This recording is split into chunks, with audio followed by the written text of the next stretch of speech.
Dan pemirsa, saat ini kita sudah tersambung via Skype dengan Bapak Agus Pambagio selaku pemerhati kebijakan publik dan perlindungan konsumen. Ya, Pak Agus, selamat sore. Selamat sore, Arista. Pak Agus, PSBB sudah 3 hari berlaku di Jakarta. Sebelumnya Pemprov DKI menyatakan bahwa ojek online roda 2 dilarang membawa penumpang kecuali membawa barang dan makanan. Namun menyusul kemudian Kemenhub memperbolehkan ojol untuk membawa penumpang dengan syarat. Nah, ini bagaimana Anda melihat kondisi ini? Ya, ini ambigu dari pemerintah saja, nggak jelas ini.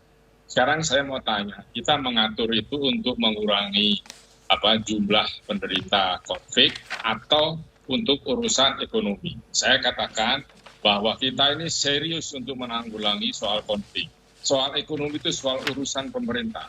Kan saya sudah katakan berkali-kali di media bahwa siapa yang terimbas, maksudnya di sektor informal, kemudian UMKM, dia tidak ada pekerjaan, itu harus didukung 100% oleh pemerintah. Makannya dan hidupnya. Sama seperti di negara lain. Nah, sekarang karena kita mau konsentrasi menghilangkan virus COVID-19 itu. Nah, kalau sekarang diperbolehkan, ini kan aneh karena di kementerian, di peraturan Menteri Kesehatan kan tidak boleh. Kemudian di peraturan Gubernur DKI tidak boleh. Lalu muncullah Kemenhub 18. Ini akal-akal lagi ya. Kita ini sudah pusing ngurusin konflik, janganlah diganggu dengan hal-hal yang membingungkan. Kasihan petugas yang di lapangan. Bagaimana tahunya dia misalnya pakai masker yang betul, misalnya dia tidak panas, tidak apa, gimana caranya? Kan sulit gitu ya. Jadi saya nggak tahu kalau banyak pengecualian gini akan gagal terus terang.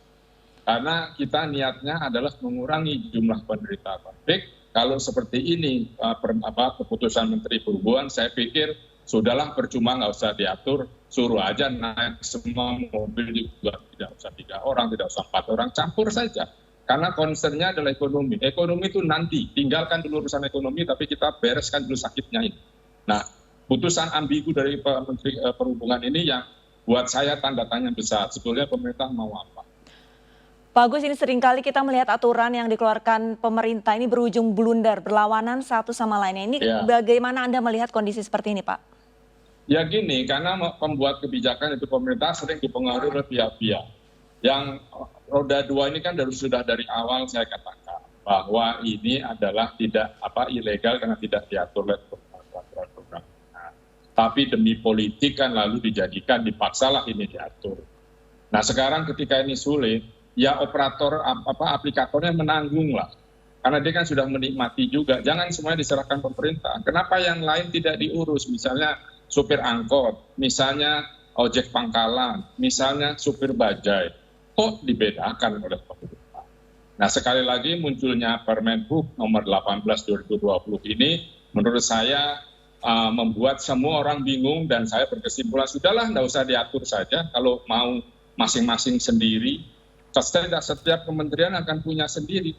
Saya ngebayang bagaimana menjalankannya ini. Terus saya kasihan pada bapak-bapak penegak hukum di jalan karena saya ingin ini bisa diatur mekanisme hukumnya. Karena kalau tidak ada law enforcement-nya percuma, tidak ada bedanya PSBB dengan social distancing.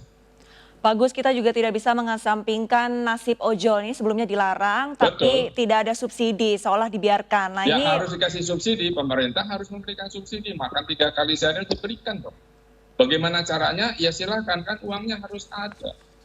Kan ini kita sekarang nggak bisa dua-duanya dikerjakan. Bagaimana kita mau mengurangi penderita konflik, tiba-tiba orang semua naik motor yang mulut dengan mulut sangat berdekatan. Jangankan badan 1 meter, mulut dengan mulut cuma beberapa senti. Siapa yang menanggung bahwa maskernya itu bagus? Apalagi kan sekarang kita bolehnya pakai masker kain. Ini kan risiko gitu. Ini sudah ratusan yang meninggal, Masya Allah. Kalau sampai ini masih dibuat main seperti ini, saya nggak tahu harus berkomentar apa lagi. Silahkan sajalah. Pak Gus, saat ini kan berarti ojek ini sudah diperbolehkan untuk mengangkut penumpang. Nah ini kalau misalkan dari sisi konsumen, ini bagaimana nih Pak? Apakah tidak akan banyak yang mau naik kalau orang yang cerdas, pandai tidak akan naik, juga tidak akan banyak penumpang yang sudah katakan yang informal termasuk ojek online, pemerintah yang urus. Yang saya heran juga, kenapa yang diurus pemerintah sibuk, begitu sibuk dari 7 tahun yang lalu adalah ngurus online ini. Tidak selesai-selesai. Ya kan? Dan semua bikin bermasalah. Jadi maksud saya, sudahlah, terserah mau diapakan. Pokoknya kalau ini sampai nanti nambah, yang membuat peraturan itu bertanggung jawab. Walaupun sudah ada kebijakan, ada persyaratan tertentu yaitu dengan menggunakan masker, sarung tangan. Gimana caranya ngeceknya? Kan repot sekali, motor kan banyak. Terus cegat di stop begitu. Oh, maskernya bener enggak? Begitu. Sarung tangannya pakai enggak? Siapa yang tahu bahwa masker kan itu tidak dicuci sudah 3 hari? Kan enggak tahu. Masa harus dicium oleh petugas? Ya kan? Kemudian sarung tangannya pakai apa enggak? Sulit, suatu hal yang tidak mungkin. Tapi ya sudahlah, maunya begitu negara silakan. Baik Pak, perihal mengenai transportasi umum lainnya seperti MRT, LRT, sama Transjakarta ini kan dibatasi Pak dari jam 6 pagi sampai jam 6 sore. Nah ini Pak Agus sendiri melihatnya seperti apa? Apakah ini ya sudah betul, tidak ada yang naik juga kan? Kan sudah betul, kan kalau naik terus berkantor kan kantornya didenda, ada dendanya pasal 9294. Ya kan? Terus bagaimana? Nah sekarang kan 3 diterapkan dendanya. Orang gage aja ada dendanya 500.000. Masa ini yang menyangkut nyawa tidak ada dendanya. Orang cuma dihimbau nggak akan bisa. Jadi kalau kita mau serius ini pemerintah serius mengurangi jumlah konflik di daerah merah, ya harus serius tegas. Tidak main kasih kecuali. Anda tidak boleh naik kendaraan roda 2 kecuali. Waduh. Bagaimana cara mengatas kecualinya itu? Semua polisi pegang termometer, tembak, terus dicek maskernya ini sudah dicuci belum. Kemudian apalagi dari mana, alamatnya sama nggak, KTP-nya dicocokin. Capek betul.